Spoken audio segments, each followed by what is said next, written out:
A crumbly pastry shell and a creamy filling. This trick to make a tart with cream that doesn't harden is very easy. Let's prepare it together! Pour the flour, sugar, salt and baking powder into a bowl.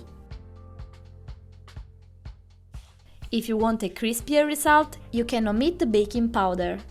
Mix the powders together and add the softened diced butter until the dough becomes sandy. Finally, add the beaten egg in until you get a smooth and soft dough.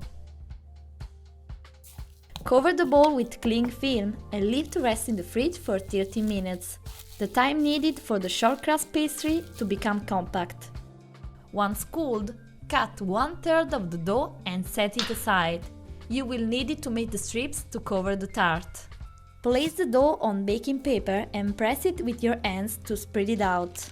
Place a second sheet of baking paper on top and roll it out with a rolling pin until it is about 5 mm thick.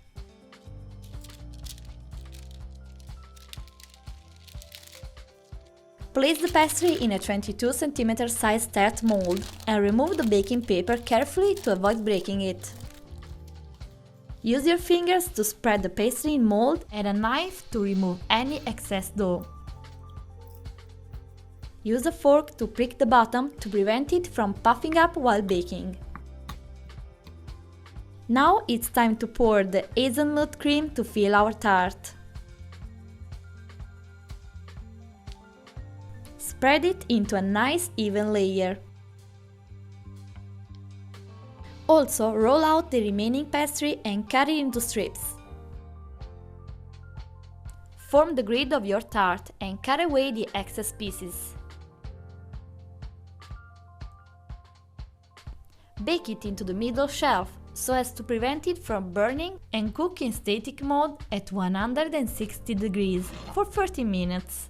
Now it's time for the trick. If you don't want the cream to dry out during cooking, cover the tart with aluminum foil only for the first 30 minutes of cooking.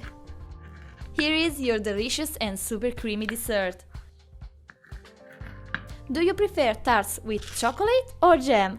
Tell us in the comments. Don't forget to subscribe to our channel so you don't miss out all our easy and delicious recipes.